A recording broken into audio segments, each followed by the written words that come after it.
Hey, it's Benji Cole, son of Al Cole from CBS Radio and host of the syndicated talk show, People of Distinction. The talk that gives you an in-depth view of some of the most dynamic, intelligent, and successful people on the planet. Run to our website, alcoleenterprises.com for more info. Email me at benji@alcoleenterprises.com if you'd like to get involved with what we have going. And as always, please continue to like and follow our broadcast because People of Distinction is a nationally and internationally syndicated show because of listeners like you. Our shows are available across all major podcast distributors as well as YouTube. And if you keep following, we're going to continue to put out the content. We appreciate the support. Continue to like and follow and sit back and strap in because on the line with us today, we have the impressive Paul N. Munden. Now we're going to be discussing Paul's amazing book, Thoughts on Marriage, A Journey to Oneness, available for purchase through Amazon, Barnes & Noble, and all the regular online book resellers. Head on over there today, pick up your copies, and get lost in this magnificent book. And before we go any further, I want to take this opportunity and point out the fact that Paul was brought to our network by one of the best publishing firms in the business, people you already know. We're talking about Author Reputation Press. So for my writers out there who have gone through their process and now you need help moving the book you just spent all this time developing, well, contact ARP. They're one of the best in the business to do it, and this is exactly what they specialize in. So you're going to need to head on over to authorreputationpress.com and gather all the ways on how their fantastic team is going to help you do just that. And listen, it is an absolute pleasure to have Paul here on the line. And right there in the title, people, you know what we're discussing today, all right? We're not going to beat around the bush. We're going to talk about some thoughts on marriage here, but thoughts on marriage on the positive side of marriage. And well, listen, we get it, right? With anything in our lives, there's positives and then there are negatives. Well, I'm going to be the first to say it here right now in this discussion, but I promise you, Paul believes this wholeheartedly. There's too much negativity that's based around marriage. It seems like the negative aspects are really all we talk about.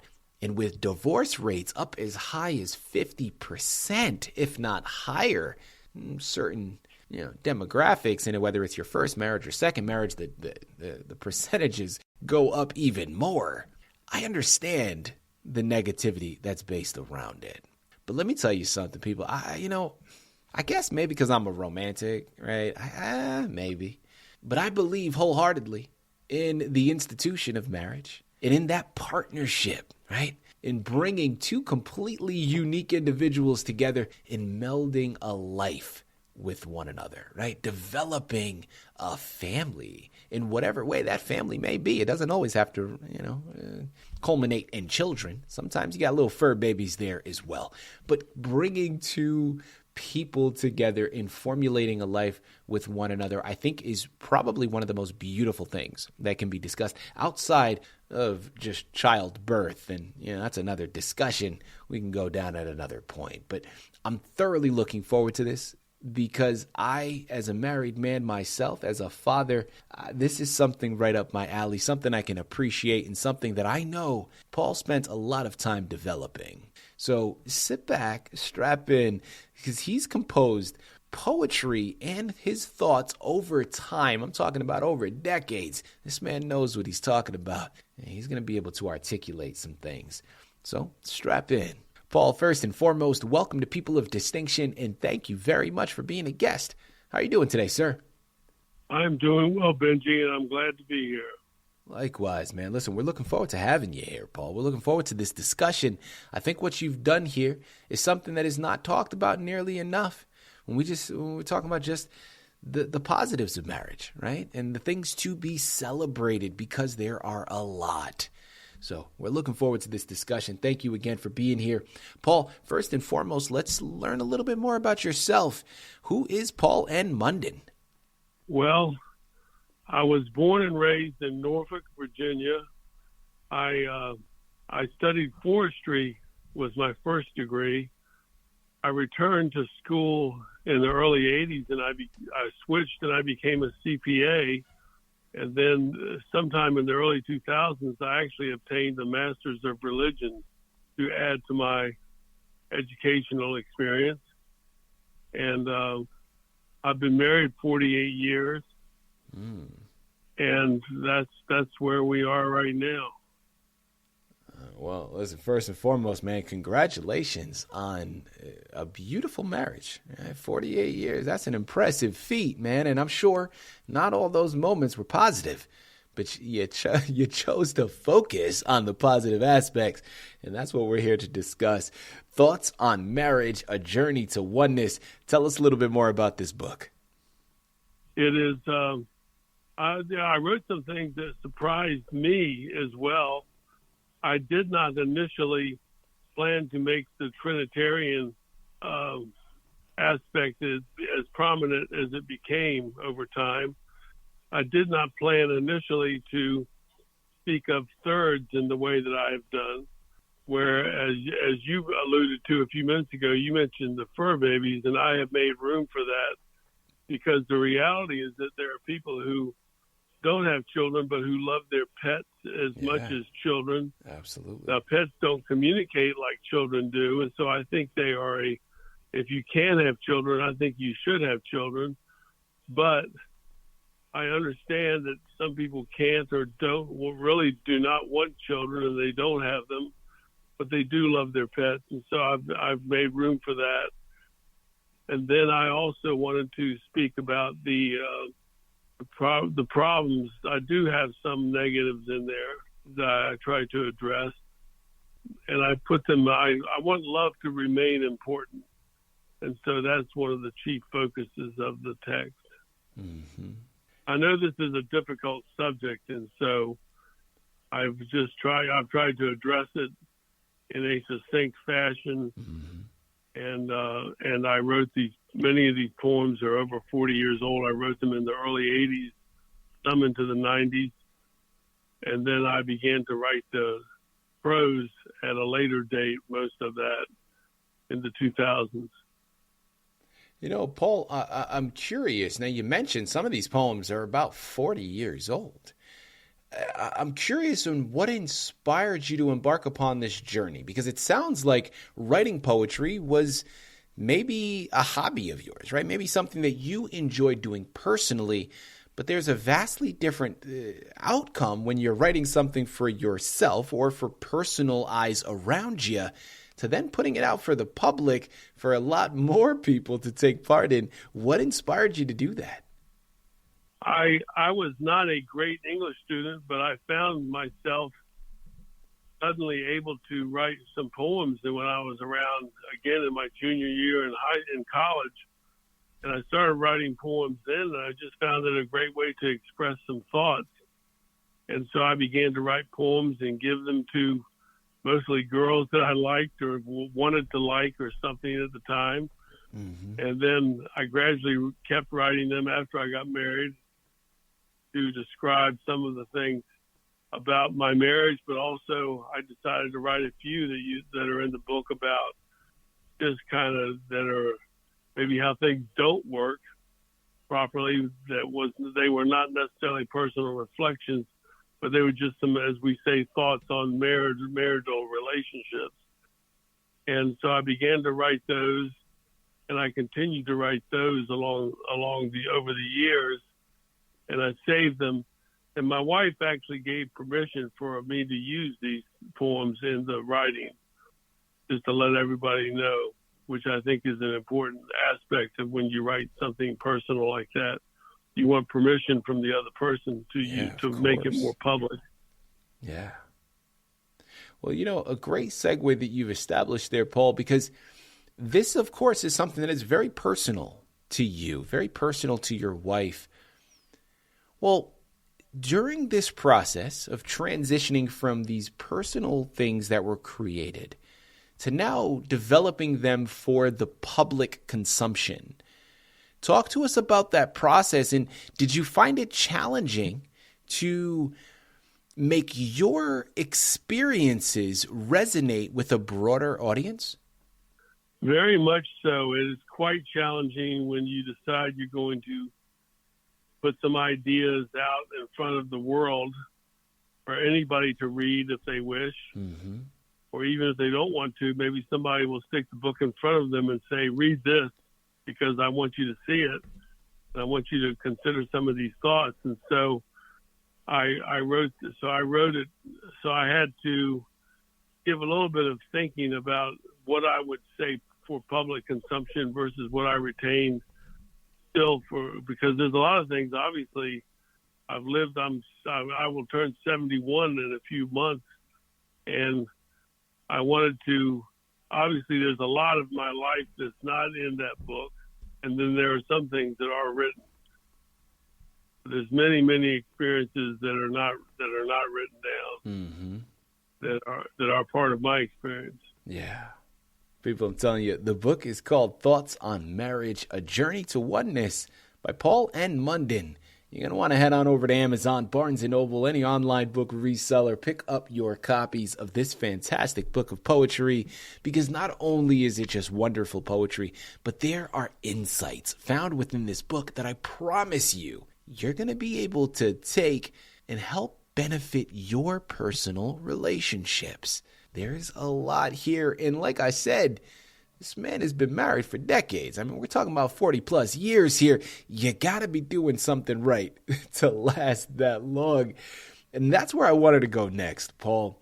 I want to get some advice, man. And listen, maybe this is advice that you offer already in your poetry or in individual thoughts mentioned in the book. But, you know, as someone that is still fairly new to the process, right? I'm only a few years in here with the marriage between my wife and I. But I know from those around me, family members and people that I've spoken to along the way, that when it comes to marriage, I mean, listen, like I mentioned, you're taking two completely individual entities and you're bringing them together. Now, when you're spending every single day with the same person, after 5, 10, 15, 20 years, I mean, listen, there's only so many new experiences you're going to have, right? So through previous conversations, one point that continues to come up, and that doesn't mean that you give up on things and you stop trying to find new things. By no means do I mean that. Obviously, yes. But you do have to find a certain joy in the mundane, if that makes sense, right? So talk to us, Paul, in your experience, and again, any tips that you can offer, and also things that may be included in your poetry. How do you capture the joy and the beauty in the mundane aspects of marriage life?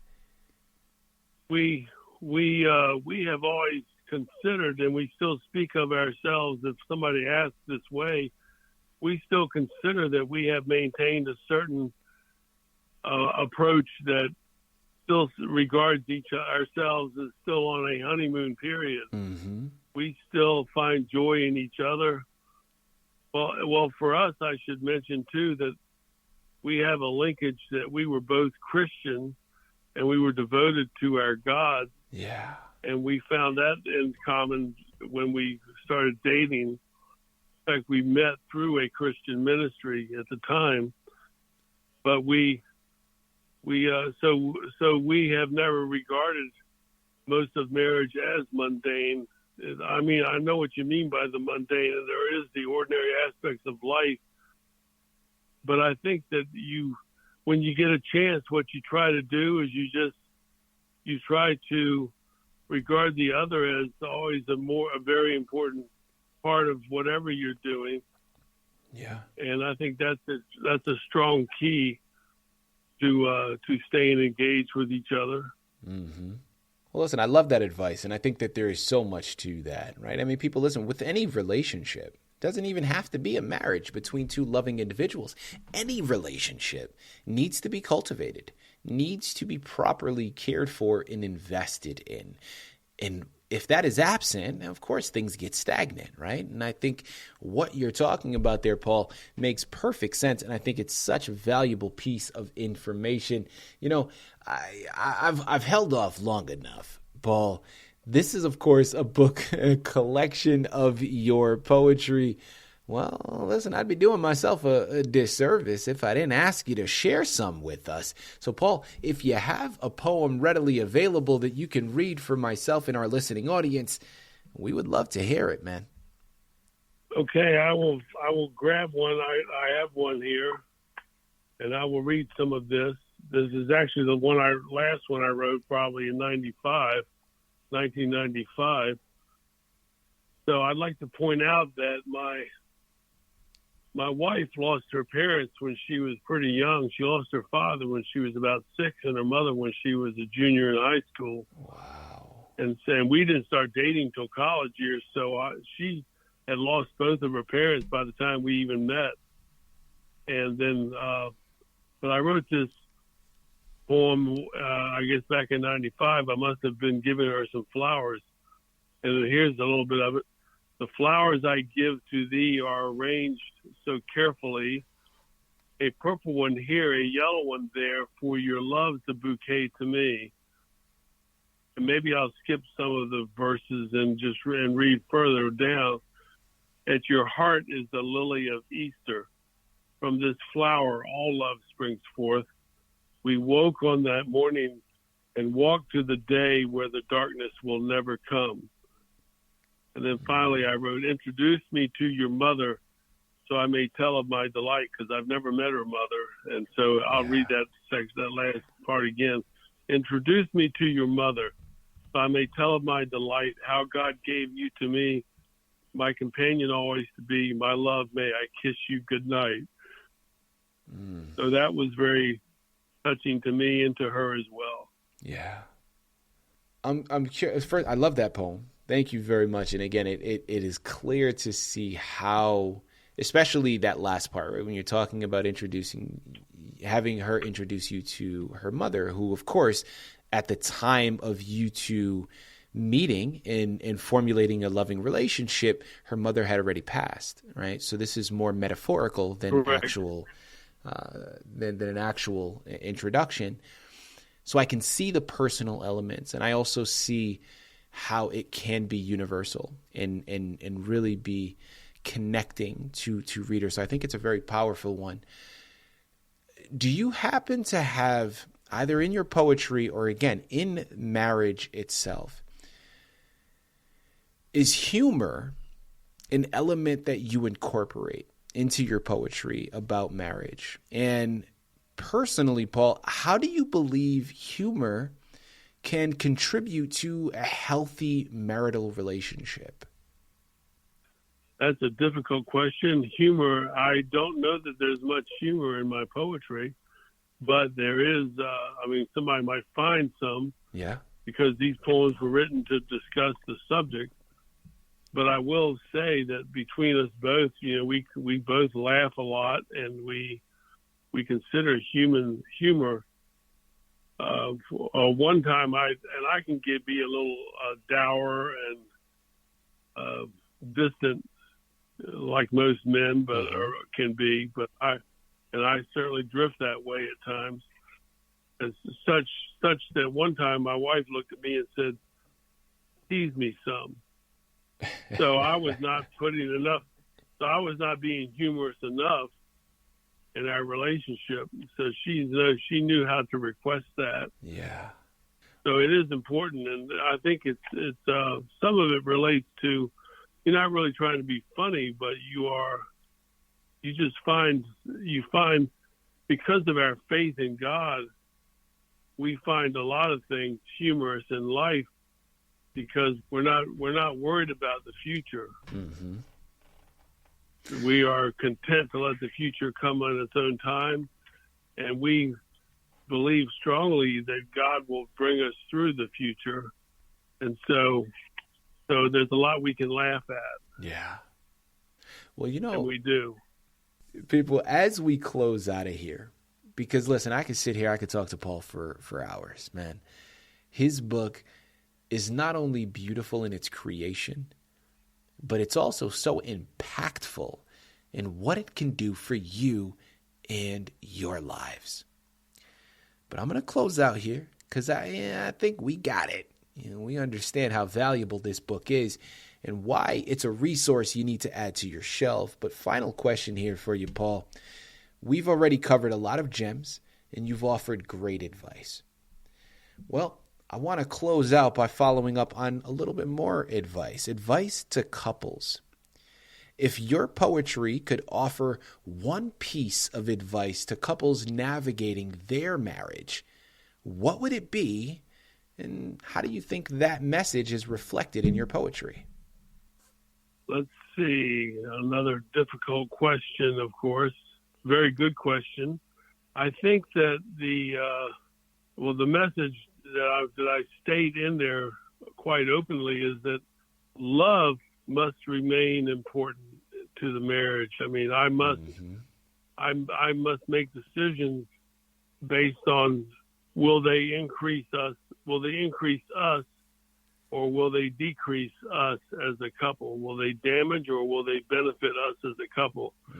And I may choose to avoid certain things such as promotions or types of jobs or things because I'm trying to accomplish keep us together.